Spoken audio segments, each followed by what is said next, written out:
Oke, Bismillahirrahmanirrahim. Assalamualaikum warahmatullahi wabarakatuh.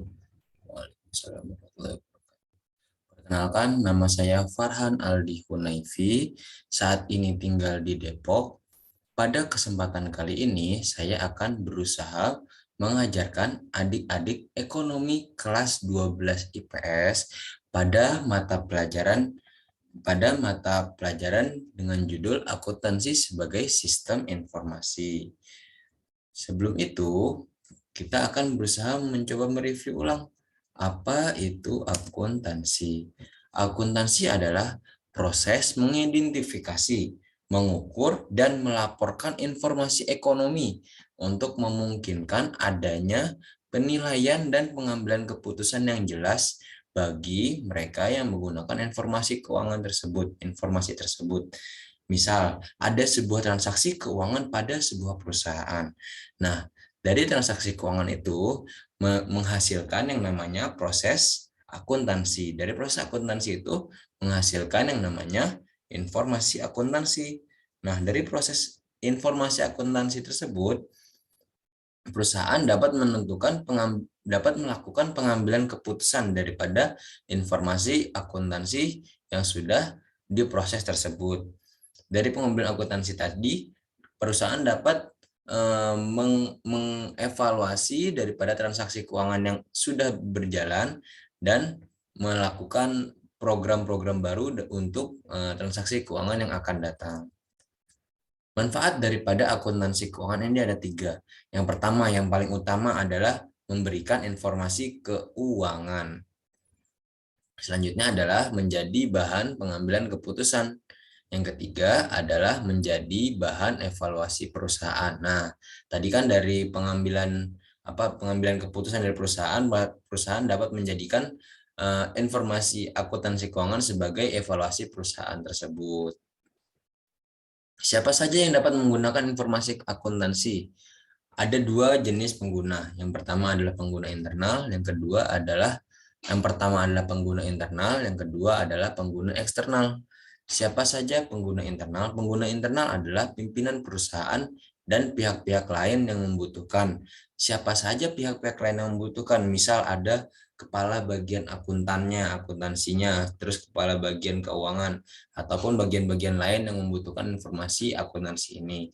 Selanjutnya pihak eksternal. Siapa saja pengguna eksternal daripada informasi akuntansi? Yang pertama pemilik modal atau investor. Kenapa pemilik modal atau investor harus dapat menggunakan informasi akuntansi? Karena bagaimanapun juga mereka adalah yang menyetorkan dananya kepada sebuah perusahaan. Bagaimana perusahaan itu berkembang tergantung dari mana si investor memberikan modal kepada perusahaan. Selanjutnya adalah kreditur. Selanjutnya juga yang ketiga adalah mitra perusahaan. Mitra-mitra lain dari perusahaan itu yang akan menggunakan informasi akuntansi kita. Apakah itu untuk bahan pertimbangan mereka, pengambilan keputusan oleh perusahaan mereka, apakah mereka mau bermitra dengan perusahaan kita, ataupun keputusan-keputusan daripada mitra-mitra perusahaan lainnya. Selanjutnya badan-badan pemerintah. Nah, badan-badan pemerintah fungsinya apa? Mereka menggunakan informasi akuntansi kita, gunanya untuk memeriksa kembali, mengecek dan mengingatkan apabila terjadi kesalahan pada informasi akuntan yang kita paparkan. Selanjutnya masyarakat. Masyarakat agar informasi akuntansi ini bersifat publik dan dapat digunakan secara umum. Karakteristik daripada informasi akuntansi adalah kualitas daripada informasi akuntansi ini. Sehingga apabila informasi akuntansi ini buruk, maka kualitasnya buruk. Yang pertama adalah karakteristiknya harus relevan. Relevan karena tujuannya adalah untuk pengambilan keputusan, maka informasi akuntansinya juga harus relevan dalam pengambilan keputusan. Selanjutnya dapat dipahami, karena tadi banyak pengguna-pengguna daripada informasi akuntansi, sehingga informasi akuntansi harus dapat dan mudah dipahami. Selanjutnya dapat diuji dan dites kebenarannya. Maksudnya gimana? Diuji apabila apakah ada yang salah atau ada yang perlu dikoreksi daripada informasi akuntansi yang telah dijabarkan. Selanjutnya netral. Netral maksudnya bagaimana? Netral adalah tidak menguntungkan salah satu pihak. Selanjutnya tepat waktu. Jadi tepat waktu adalah daripada pengambilan keputusan, informasi akuntansi harus sudah tersedia sebelum daripada pengambilan keputusan yang akan diambil oleh perusahaan tersebut.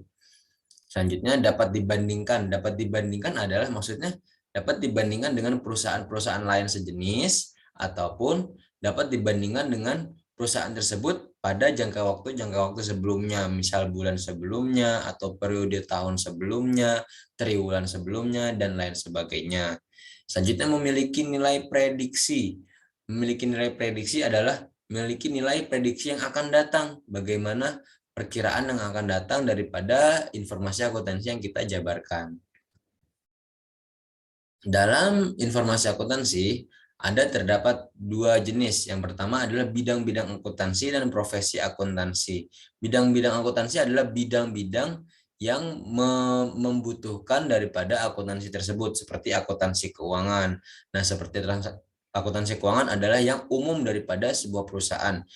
Itu adalah yang mana yang tadi kita jelaskan di awal, ada yang namanya transaksi keuangan sehingga membutuhkan akuntansi keuangan. Yang kedua adalah akuntansi manajemen. Akuntansi manajemen adalah akuntansi daripada pengambilan keputusan oleh manajemen. Akuntansi biaya adalah akuntansi yang dibutuhkan dalam pengambilan keputusan dalam biaya-biaya. Akuntansi pemeriksaan adalah fungsinya adalah untuk auditing atau pemeriksaan kembali daripada informasi akuntansi yang dijabarkan. Akuntansi perpajakan adalah akuntansi seputar pajak.